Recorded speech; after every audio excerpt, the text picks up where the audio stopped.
Eu quero ler com os irmãos no último livro da Bíblia. O capítulo é o 2 do livro do Apocalipse.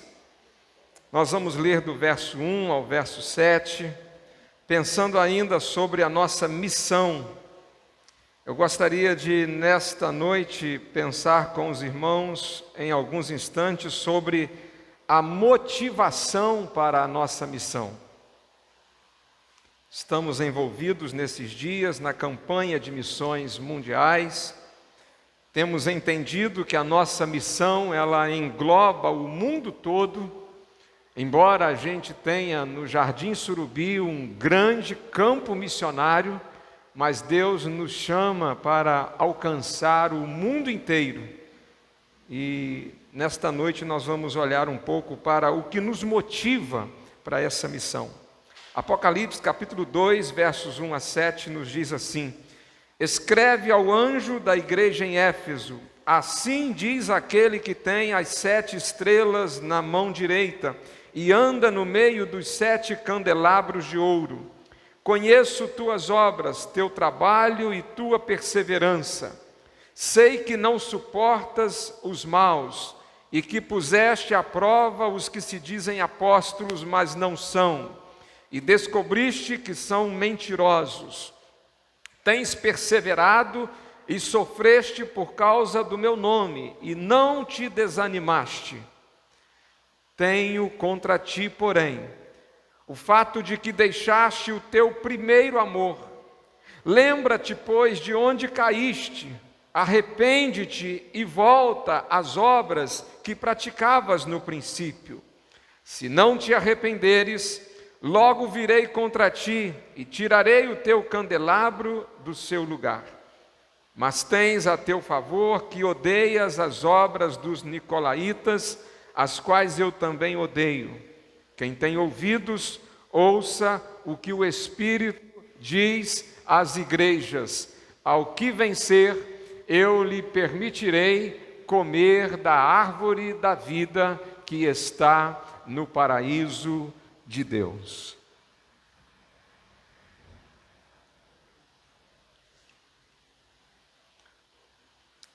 Meus irmãos, o livro de Apocalipse, ele foi escrito em um momento extremamente difícil para a igreja. Provavelmente entre o ano 90 e o ano 100 da nossa história, foi o momento em que o livro de Apocalipse foi escrito. Era o finalzinho do primeiro século da era cristã, durante o governo de um imperador por nome Domiciano. Esse imperador romano, ele exigia ser chamado de Senhor e Deus por todo o território do Império Romano. E nesse contexto, os cristãos, eles eram pressionados a escolher entre Cristo e o imperador. Havia se estabelecido um dia no ano em que deveria se prestar um culto de adoração, de veneração ao imperador. O imperador era considerado como sendo um deus e deveria ser adorado por todo o povo romano. E a igreja, nesse contexto, tinha que fazer uma escolha. Ou continuava fiel a Cristo, tendo somente Cristo como seu Senhor, ou se dobrava diante da ordem do imperador. Recusar o culto ao imperador era, consequentemente, ser perseguido e estar sujeito à perda de bens, a sofrer a prisão e até a morte. E mesmo assim a igreja continuava a sua missão. A igreja continuava cumprindo a sua tarefa de pregar o evangelho pelo mundo daquele tempo. E então foi nesse contexto que o apóstolo João, o último dos 12 que estava ainda vivo, ele se põe a escrever sobre o livro do Apocalipse, aonde ele tem uma visão celestial em que o Senhor Jesus vai revelar para João, revelar as glórias futuras da igreja, para que aqueles cristãos e a igreja em geral se sentissem encorajados a não cederem à tentação de se curvar diante do imperador. Mas antes de falar sobre o futuro glorioso da igreja, no capítulo 2 e 3 de Apocalipse, o Senhor Jesus, através de João, ele envia 7 cartas a algumas igrejas daquele tempo. E a primeira dessas cartas foi dirigida à igreja na cidade de Éfeso, uma igreja em uma cidade de grande destaque no cenário romano naquele tempo. Éfeso era uma cidade importantíssima para o Império Romano. E naquela cidade havia sido estabelecido já 60 anos atrás uma igreja muito forte. Inclusive aos domingos pela manhã nós estamos estudando a carta que Paulo escreveu aos Efésios, que retrata entre o ano 30 ao ano 50. E agora nós estamos próximo do ano 100, quando o Senhor Jesus, através de João, ele escreve uma carta pequena para a igreja de Éfeso, para que João pudesse fazer chegar até aqueles cristãos de Éfeso uma mensagem vinda da parte de Jesus. Nesse ambiente cheio de desafios, de perseguições religiosas, a igreja de Éfeso era uma igreja bastante ativa, uma igreja trabalhadora, uma igreja doutrinariamente firme, mas havia um problema muito sério naquela igreja. Eles estavam fazendo a obra de Deus, porém, eles tinham perdido a motivação correta. Meus irmãos, essa mensagem, ela é extremamente importante para os nossos dias, porque nós não basta fazermos a coisa certa, nós temos que fazer pela motivação certa. Por exemplo, eu gosto muito de ilustrar essa questão da motivação de uma maneira simples. Suponhamos que alguém esteja ali à frente e está ali de boa, na beirada da calçada, e de repente vem uma senhora idosa e essa senhora vai atravessar a rua. A nossa rua aqui, Marieta Xavier, é a rua mais movimentada do bairro, e a gente vê aquela senhora e não dá muita ideia para ajudá-la a atravessar a rua, porque é perigoso, e a gente não se atenta muito a isso. Mas aí de repente eu estou ali, não dei muita confiança para isso, aí eu olho lá na frente e vejo, está vindo o Robson. E aí eu penso assim, peraí, eu preciso mostrar para o Robson que eu sou uma pessoa solidária, e eu vou lá e ajudo a senhora a atravessar a rua, com um sorriso nos lábios, quase que fazendo assim, Robson, eu aqui fazendo uma boa ação. Veja bem, isso é fazer o correto, mas com a motivação errada. Meus irmãos, embora tenha sido uma boa ação, aos olhos de Deus, sabe qual é o valor disso? Nenhum. A motivação, o que nos leva a fazer o que a gente faz, é muito importante aos olhos de Deus. E é isso que essa carta à igreja de Éfeso, aqui no Apocalipse, está tratando. Porque aquela igreja, embora fosse uma igreja tão atuante, uma igreja que fazia tantas campanhas, uma igreja que levantava tantos recursos, uma igreja de muitas atividades, uma igreja de muitas obras, mas a motivação não era a motivação correta. Porque o próprio Senhor Jesus, no versículo 4, ele faz essa declaração. Qual a motivação verdadeira? para a gente cumprir a missão de compartilhar o Evangelho, compartilhar Jesus com aqueles que ainda estão perdidos. À luz deste texto, eu quero pontuar com os irmãos algumas considerações para a nossa reflexão. E a primeira coisa que eu quero destacar é que a nossa missão, ela precisa reconhecer quem é o Senhor da igreja. A nossa missão precisa reconhecer quem é o Senhor da igreja. Veja que no versículo 1 deste capítulo 2, nós encontramos as seguintes palavras: estas são as palavras daquele que tem à sua mão direita as 7 estrelas e anda no meio dos 7 candeeiros de ouro. Antes de trazer uma avaliação da igreja de Éfeso, o Senhor Jesus diz nesse versículo 1, quem é o Senhor da igreja, quem é o líder maior da igreja, quem é aquele que deve dirigir a igreja. E quem é esse? O próprio Senhor Jesus. É Ele quem tem as igrejas em suas mãos.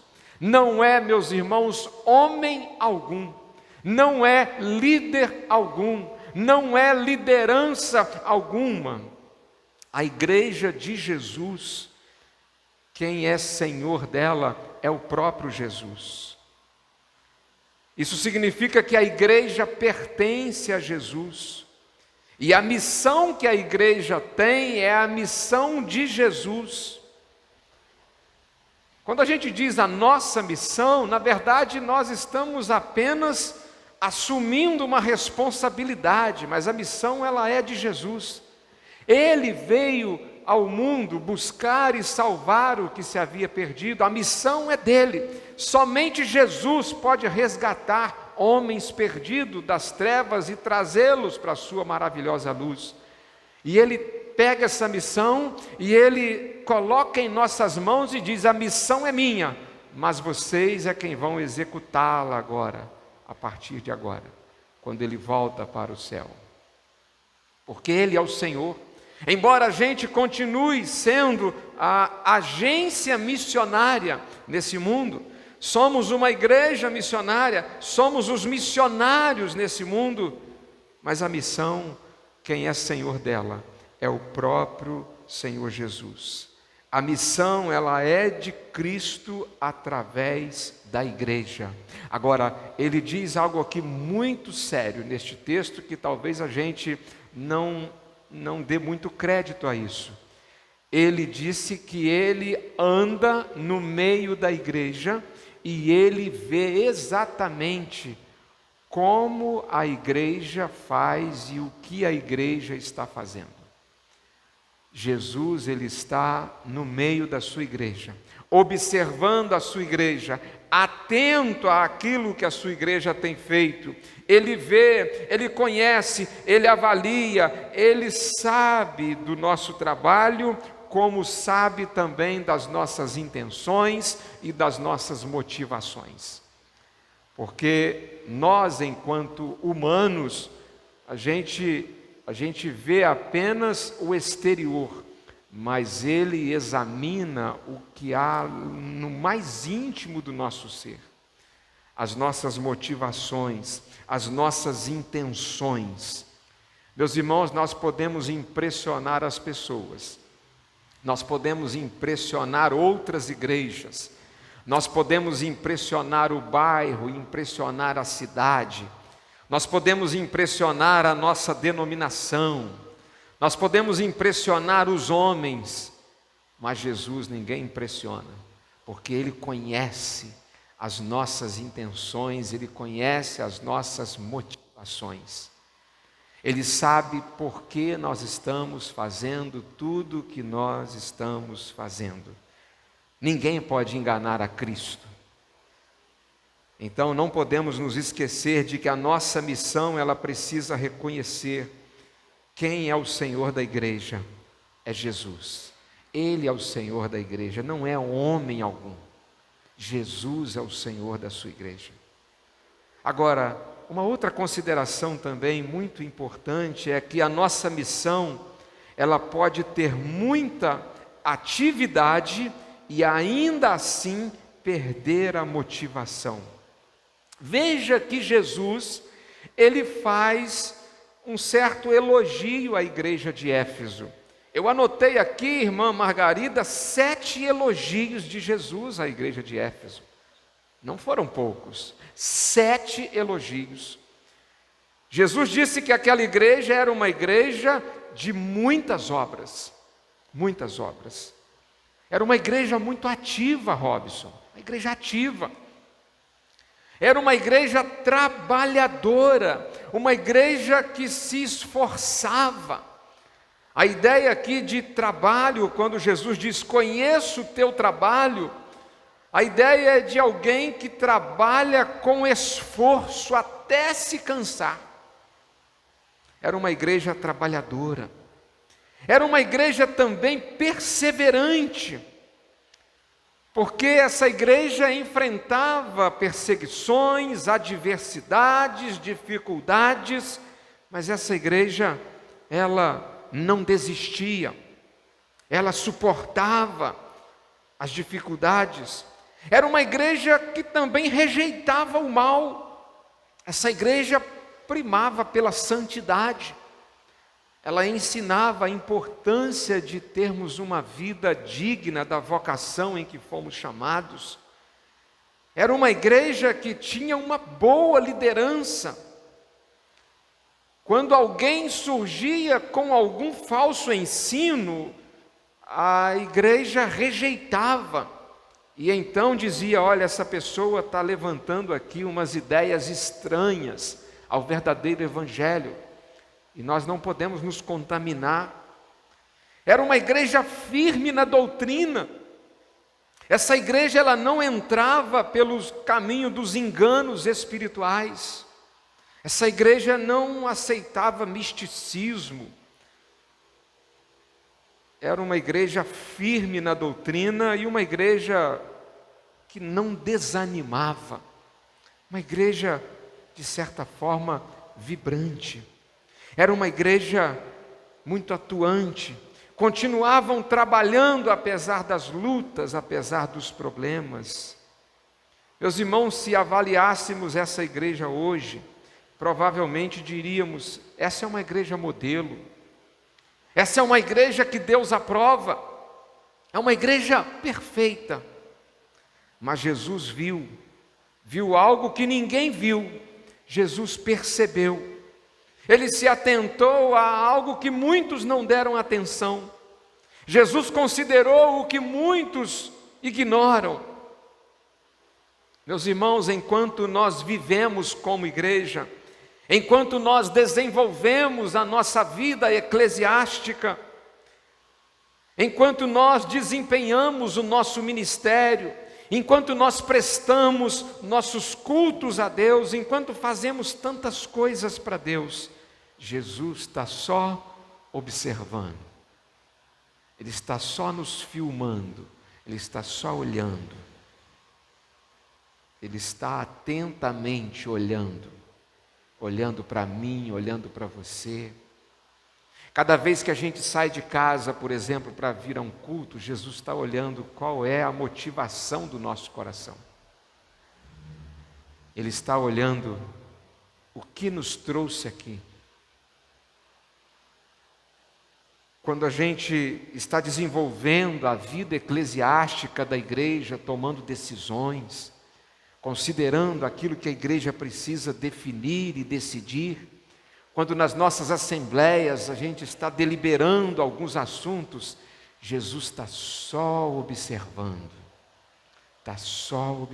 Ele está só olhando. Quando a gente dirige uma palavra a alguém, quando a gente profere uma palavra em direção a alguém, Jesus está só observando, Ele está só olhando. Marcos capítulo 12, verso 41, nos conta que um dia Jesus estava no templo de Jerusalém e Jesus sentou-se em um lugar e se pôs a observar a maneira como as pessoas iam ao gasofilácio depositar as suas ofertas. E diz que pessoas com muitos recursos iam ali e colocavam grandes quantias de dinheiro, mas uma pobre viúva, Jesus olha para ela e ela tinha quantas moedinhas? 2. E Jesus, naquele dia, ele aprova a atitude daquela pobre viúva e reprova a atitude de todos aqueles que deram em quantitativo muito mais que ela. Mas porque aqueles que tinham muito, eles deram do que sobrava, da sobra. E a pobre viúva deu quanto? Tudo o que tinha. As 2 moedinhas eram o suficiente para o seu alimento daquele dia. E ela entregou e saiu daquele templo, sem saber como ela ia fazer a sua refeição. Ela entregou confiante na promessa do Salmo 37. Fui moço e agora sou velho. Nunca vi um justo mendigar o pão, nem a sua descendência padecer necessidades. Jesus, ele observa tudo o que fazemos. O tempo todo, ele está atento. Ele observa como fazemos. Como fazemos. Ah, meus irmãos, a nossa missão, ela pode ter muita atividade e ainda assim perder a motivação, porque se não considerarmos o fato de que Jesus é Ele que está nos observando e é a Ele que nós devemos buscar a aprovação, é a Ele que nós devemos agradar, não impressionar. Se nós perdermos isso de vista, nós já nos perdemos da nossa missão há muito tempo. E aí eu quero já concluir com os irmãos, apontando que a nossa missão, ela perde o seu sentido se perdemos o nosso primeiro amor. Jesus diz que a igreja de Éfeso, ela tinha abandonado o seu primeiro amor. Essa é uma das declarações mais lamentáveis do Novo Testamento. Esses cristãos de Éfeso, eles continuavam trabalhando, servindo, defendendo a doutrina, realizando tarefas, mas o amor deles tinha se esfriado.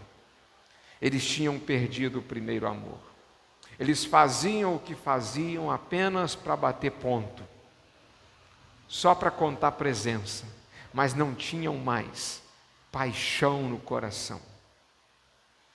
Eles perderam o primeiro amor, aquele amor que faz o coração arder, aquele amor que faz a gente ter o desejo de ouvir a voz de Jesus, aquele amor que nos faz ter alegria em servir, aquele amor que nos leva a nos sacrificarmos pela obra.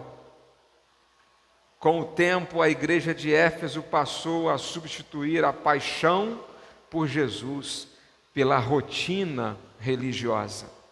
A obra continuava, mas o coração já não era mais o mesmo. E eu pergunto aos irmãos, será que nós hoje, tanto tempo depois, será que corremos um risco semelhante? Com certeza corremos. Corremos o risco de continuarmos fazendo a obra de Deus, mas tendo perdido o primeiro amor, a paixão pelo Senhor. Isso também pode acontecer conosco. Nós podemos ter campanhas missionárias, nós podemos ter muitas programações, podemos até contribuir, podemos desenvolver muitas atividades, mas sem o amor verdadeiro que move o nosso coração. A missão nunca foi apenas uma tarefa. A missão é fruto de um coração apaixonado por Cristo e pelas pessoas. Mas e quando o primeiro amor é perdido? Talvez não seja o caso nosso hoje, não seja o seu caso hoje. Pastor, hoje eu estou ainda cheio de paixão, cheio de amor por Jesus, mas eu digo uma coisa, não tenha tanta certeza de que estaremos sempre assim. Porque o apóstolo Pedro, certo dia, quando estava no alto da sua arrogância, e ele disse, Senhor Jesus, eu jamais te negarei, jamais perderei o primeiro amor. O Senhor Jesus disse para ele, não digas isso, porque antes que o galo cante, 3 vezes me negarás. Paulo vai dizer, aquele que está em pé, cuide para que não caia. Então, e quando o primeiro amor se perder? O que a gente deve fazer? Jesus, ele não só faz o diagnóstico, mas ele entrega a receita imediata. E ele diz, lembra-te de onde caíste. Ele diz, volte à memória, traga a alegria da salvação, o entusiasmo do início, a paixão por Cristo. Quando perceber que está perdendo o primeiro amor, lembre como foi a sua vida naqueles primeiros dias de convertido. Vá lá ao hino do cantor cristão, o 407, que diz assim, ditoso o dia em que aceitei do meu Jesus a salvação. Lembre daquela primeira emoção. Permita-me, Luciana, Luiz, são recém-convertidos. Que alegria vê-los na casa do Senhor. Quarta-feira, domingo de manhã, domingo de noite. Se tiver sexta-feira, vem. Se tiver sábado, vem também. Se terça-feira tiver, se segunda-feira tiver uma programação, vem. É assim que deve ser. Essa deve ser a motivação. Mas se em algum momento, Luiz e Luciana, se em algum momento esse primeiro amor começar, lembre desses primeiros dias, lembre da emoção, da alegria de ter Jesus. Irmão Valtair, que cantou aqui, tem mais de 70 anos de vida cristã. A gente comemorou os 70 anos de batismo dele. Apesar de tantos anos, ele nunca se esqueceu do dia em que se converteu, daquele ditoso dia. É isso que Jesus está dizendo à igreja de Éfeso, lembra-te, traga a memória, aqueles primeiros dias. E Jesus segue dizendo, e arrependa-se, reconheça que servir sem amor não agrada a Deus, então arrependa, decida voltar a esse primeiro amor, decida retornar, decida praticar as primeiras obras com aquela motivação, volte a ter um coração apaixonado por Jesus.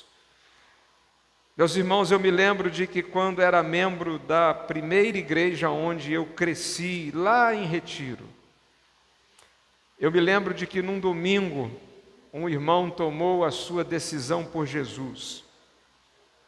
E no meio de semana, na quarta-feira, choveu muito.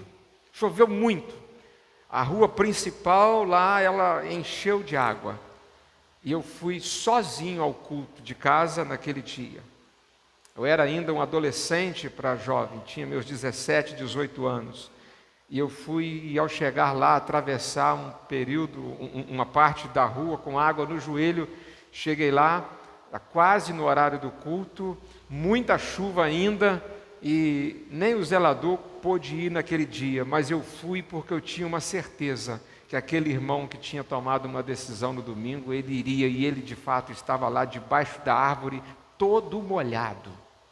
Primeiro amor, não tem tempo ruim, está chovendo até canivete, irmã Sebastiana, vai, isso é primeiro amor. Meus irmãos, todos nós, infelizmente, porque temos uma natureza ainda que luta dentro de nós, nós temos o risco, estamos sujeitos a perder um pouco ou quase tudo desse primeiro amor. Quando isso acontece, o que a gente faz? Lembra, se arrepende e volta a praticar as primeiras obras. Antes de orarmos para terminarmos este culto e fazermos uma oração pedindo a Deus que nos ajude a vivermos esse primeiro amor intensamente, continuamente. Eu gostaria de trazer aqui o versículo 7 que lemos. O Senhor Jesus, ele diz à igreja de Éfeso: ao vencedor darei a comer da árvore da vida. Cristo promete vida eterna aos que permanecem fiéis. A nossa missão, ela não é em vão. Um dia nós, como igreja, triunfaremos. Um dia nós venceremos. Um dia todos nós estaremos em glória diante do nosso Salvador para atravessarmos os portais da eternidade, tantos quanto a areia do mar. Lá seremos um só povo, uma só igreja, definitivamente vivendo na presença do Senhor. Venceremos, a igreja triunfará finalmente. A verdadeira motivação da missão não é obrigação, é o nosso amor por Jesus. Não é tradição, não é campanha, é amor por Jesus. É amor por Jesus. E qual é a aplicação dessa mensagem desta noite à nossa vida? Eu quero fazer uma simples pergunta. A nossa motivação tem sido realmente amor por Jesus? Cada um deve responder por si. Será que o nosso coração ele tem vibrado por Jesus, tanto quanto vibrava naqueles primeiros dias de vida cristã? Será que nós estamos ainda tomados por esse ardor, por essa paixão, como estávamos naqueles primeiros dias e meses de vida cristã? Se constatarmos que podemos estar perdendo um pouco desse primeiro amor, é tempo de voltarmos a esse primeiro amor. É tempo de dizermos: acende, Senhor, novamente essa chama dentro de mim, porque eu quero ser um crente vivo e avivado. Não basta ser vivo, é preciso estar avivado. Sabe qual é a grande diferença de um cristão vivo e um cristão avivado? É que um cristão vivo, ele continua vivo, mas apenas marcando ponto, contando presença. Já um cristão avivado, ele está preocupado com aqueles que não estão tão avivados e ele está preocupado com aqueles que ainda estão mortos em seus delitos e pecados. Um cristão avivado. Eu gostaria de, neste momento, convidar os irmãos a nos colocarmos em pé e nós vamos cantar uma canção e fazer dessa canção a nossa oração cantada. Depois disso, eu quero despedir deste culto orando finalmente com os irmãos. Nosso ministério de louvor vai estar conosco. Eu quero convidar os irmãos a cantarmos nesse momento uma canção de umas 3 décadas atrás. Essa canção, ela nos lembra o quão formoso é o nosso Senhor. E nos lembra que esse Deus, esse Senhor formoso que é o nosso Senhor, Ele é quem pode fazer a chama arder de novo dentro do nosso coração. Senhor, formoso és, tua face eu quero ver, pois quando estás neste lugar, tua graça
Meus irmãos, eu quero orar para a gente voltar para o nosso lar, para a nossa casa, com um desejo profundo de que o nosso coração ele esteja realmente cheio desse primeiro amor.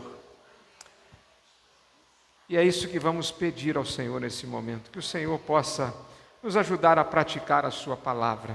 Não basta fazer, é preciso fazer com a motivação certa. E a motivação deve ser o nosso amor por Jesus. Pai, nós estamos nesta noite muito gratos ao Senhor. Te agradecemos, Senhor, porque vir à tua casa foi a melhor decisão que pudemos tomar. Viemos aqui, Senhor, tão somente para te adorar, para te louvar, para te exaltar e porque te amamos. Aqui podemos oferecer ao Senhor o nosso louvor, oferecer ao Senhor a nossa adoração. Podemos também estar junto com os nossos irmãos e o quanto isso faz bem, ó Deus, a nossa alma. Mas, Senhor, não podemos voltar para casa sem te agradecer pela tua palavra. A tua palavra que vem, ó Deus, ao encontro da nossa grande necessidade. Senhor, vez por outra, o nosso primeiro amor, ele vai se enfraquecendo.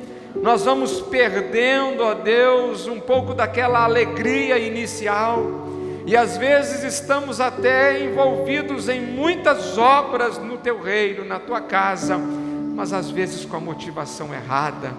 Senhor, reacenda, ó Deus, a chama do primeiro amor dentro de cada um de nós.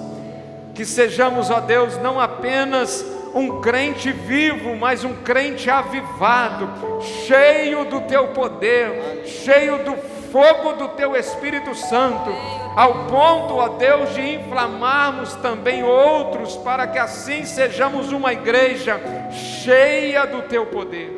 Senhor, temos uma grande missão aqui neste bairro, temos uma grande missão nessa cidade. Ó Pai, nós queremos ser luz neste lugar, queremos, ó Deus, contribuir para a transformação de vidas. Senhor, o mal que tem assolado a nossa cidade, usa a nossa vida, Senhor, como instrumento para a salvação de vidas, ó Deus. Nós não aguentamos mais, ó Deus, ouvir notícias de jovens perdendo a sua vida, ó Deus, tão precocemente. E nós queremos, ó Deus, oferecer a tua palavra, o Evangelho, Jesus. Não temos tempo a perder, Senhor. O Senhor está olhando para cada um de nós e não nos permita, Senhor, nos perdermos no meio de tantos afazeres e nos perdemos do principal, que é ganharmos mais vidas para o teu reino. Nos ajude, Senhor, como igreja batista neste bairro, na nossa cidade, para sermos instrumentos para promovermos assim um aumento de salvos na eternidade. Usa as nossas vidas, é a oração que fazemos agradecidos, no nome de Jesus, amém e amém. Deus te dê um bom restante de noite, e eu espero todos os irmãos, quarta-feira aqui às 19h30, não esqueça de passar agora pela cantina ali, para você comprar um cuscuz e assim abençoar as nossas crianças na campanha de missões. Foi muito bom você ter vindo, volte sempre à nossa igreja, em nome de Jesus, amém.